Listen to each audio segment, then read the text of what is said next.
पैसे और साड़ी बांटने के बीजेपी उम्मीदवार मनीषा यादव पर गंभीर आरोप। मुंबई की कांदिवली वार्ड 31 में चुनाव काफी रोचक हो गया है। अब तो यहां पैसे बांटने, साड़ी बांटने तक के आरोप लग रहे हैं।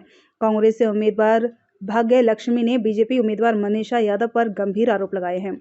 जानकारी के मुताबिक 10 तारीख दोपहर 2 बजे भारतीय जनता पार्टी के कार्यकर्ता, पदाधिकारी व उम्मीदवारों द्वारा एक सोची समझी साजिश के तहत कुछ महिलाओं को इकट्ठा किया गया। उन्हें पैसे और साड़ी देकर भारतीय जनता पार्टी को अपना मतदान देने की बात कही जाती की। उससे पहले ही अन्य उम्मीदवारों ने छापा मारा। बड़े पैमाने पर वहां महिलाएं थीं जो अन्य उम्मीदवारों को देखकर इधर-उधर भागने लगे और खुद कमलेश यादव भी वहां से रफू चक्कर हो गए।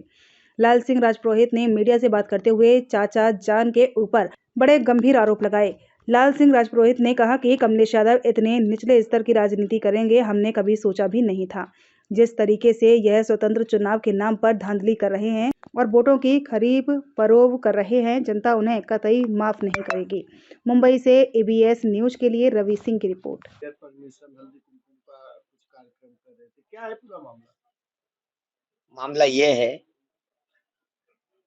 अभी वोट चोरी हो रहे थे, अभी मतदार चोरी हो रहे हैं डायरेक्ट। मतलब ये जो पार्टी अपने आप को बहुत बड़ी पार्टी बोलती है, बोलते कि हम पूरे विश्व की सबसे बड़ी पार्टी है हम लोग, हमारे पास इतने सारे सदस्य है, इतने सारे बूथ प्रमुख, पन्ना प्रमुख, ये इतनी बड़ी पार्टी जो इतनी ताकत रखती है, तो इस तरीके से चुनाव लड़ती है वो। इस तरीके से चुनाव होते हैं लोकतांत्रिक देश में। आप लोकतंत्र का गला घोट रहे हो और हल्दी कुमकुम के नाम पे। अभी कौन से हल्दी कुमकुम होते हैं साहब? ये कौन से, ये हमारे यहाँ बोलते हैं खरमास। खरमास में कहाँ हल्दी कुमकुम होता है साहब? हाँ, आप किसको मूर्ख बना रहे हो? वहां जो औरतें आई थी उनसे मैंने बात की, उन्होंने मुझसे स्पष्ट कहा कि हमको हल्दी कुमकुम बोल के लाया गया है यहाँ पर। औरतों को दोष मैं बिल्कुल भी नहीं दूंगा, क्योंकि एक मनुष्य की मानसिकता हो गई है कि कहीं कुछ मिल रहा है तो लेने चले जाते हैं लोग। पर एन चुनाव के वक्त आप मतदारों को लुभाने का काम इस तरीके से कर रहे हो, पैसे देकर, साड़ियां देकर, गलत चीज है ये। इस तरीके से चाचा को बोलो चुनाव मत लड़ो।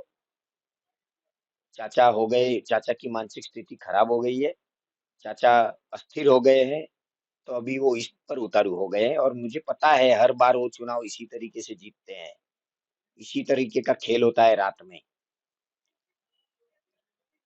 जब आप वहां पे पहुंचे तो क्या स्थिति थी, किस तरीके स्थिति से? ऐसी थी कि जैसे ही मैं वहां पहुंचा तो नीचे की तरफ इनके कार्यकर्ता, खुद कमलेश यादव जी, अ, ऐसे बहुत सारे लोग थे।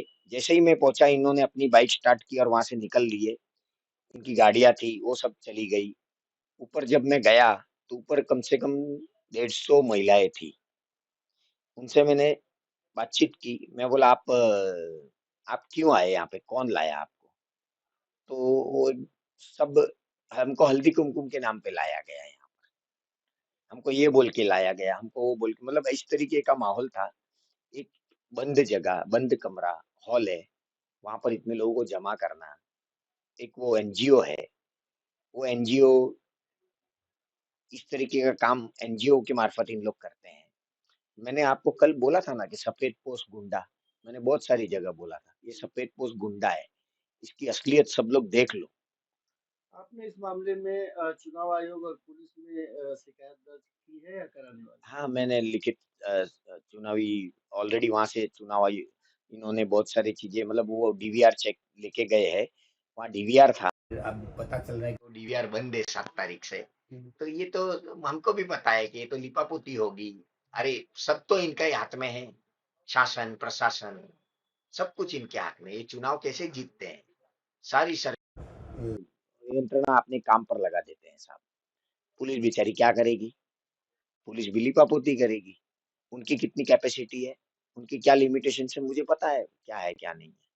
तो मैं तो उन किसी को दोष नहीं दूंगा साहब। मेरा दोष सबसे पहले तो चाचा को है कि चाचा आप इस तरीके का काम मत करो, ऊपर वाला देख रहा है और उसके घर देर है अंधेर नहीं है। हाँ, तो मैं इतना ही बोलूंगा कि चाचा इस तरीके का काम मत करो। और मतदार बंधुओं से मेरी विनंती है, करबद्ध विनंती है मतदार बंधु से कि आपको इस तरीके का प्रलोभन पूरे वार्ड में मिल रहा है, मुझे पता है। ये किसी न किसी माध्यम से आप लोगों को लुभाने की कोशिश कर रहा है। मैंने बार-बार भाषण में बोला है, जो आज आपको खरीदेगा, कल आपको बेचेगा। तो आपको खरीदा जा रहा है और आप आपकी कीमत कितनी लगा रहे हो? ₹1000 ₹500 एक साड़ी, इतने में बिक जाओगे आप? अरे! मत का अधिकार सबको है, एक मत का अधिकार दिया है बाबा साहेब आम्बेडकर ने और वो अधिकार धीरूभाई अंबानी के लड़के को भी उतना ही है और मुझे भी उतना ही है। उसकी बहुत बड़ी कीमत है। इस तरीके से वेस्ट मत करो अपना मत। ऐसे ऐसे लोगों को मत देकर आप देश तो खत्म कर ही रहे हो, लोकतंत्र भी खत्म कर रहे हो और अपना भविष्य अधर में लटका रहे हो। ऐसे लोगों को आप मतदान दोगे और इस तरीके से अगर मतदान होंगे, तो अच्छे आदमी कैसे आएँगे आपके बीच काम करने के लिए? किसी को अगर काम करने की और सेवा करने का कोई दिल भी है, तो वो कैसे आपके सामने आएगा, वापस चुनाव लड़ेगा? तो फिर चुनाव प्रक्रिया खत्म कर दो ना।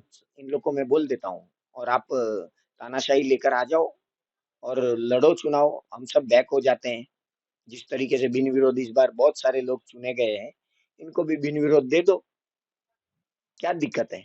अगर ऐसे ही चुनाव कराने हैं, मेरी चुनाव आयोग, प्रशासन सबसे विनंती है कि आप भी थोड़ी मुस्तैदी दिखाओ और पत्रकारों से भी विनंती है कि आप भी थोड़ी-सी जागरूकता लाओ लोगों में कि ये जो चल रहा है ये गलत काम है और लोकतंत्र में पत्रकार बोलेगा तो एक चौथा स्तंभ होता है, तो आपकी भी उतनी ही ज़िम्मेदारी बनती है। तो मैं आप सबसे मेरी विनंती है कि ये जो चुनाव है इस बार, मैंने स्टार्टिंग में बोला था कि एक स्पष्ट चुनाव होना चाहिए, लोगों को फैसला करने दो ना। अगर हमारे पास मुद्दे हैं, हमारे पास में लोगों की सेवा करने की कोई अच्छी पॉलिसी है, वो लेकर अपन लोगों के बीच में जाएँगे। एक पार्टी की विचारधारा लेकर जाएँगे और उससे चुनाव होने चाहिए, तो स्पष्ट चुनाव होंगे। मतदान अपने बुद्धि विवेक से मतदान करेगा, तो आप तो ये बीच में लेकर आ गए हो। तो मेरा यही बोलना है आपके माध्यम से कि चाचा सुधर जाओ, मत करो बेईमानी, बहुत हुई आपकी बेईमानी। अब तो सुधर जाओ, 25 साल से बेईमानी कर रहे हो, अब सुधर जाओ।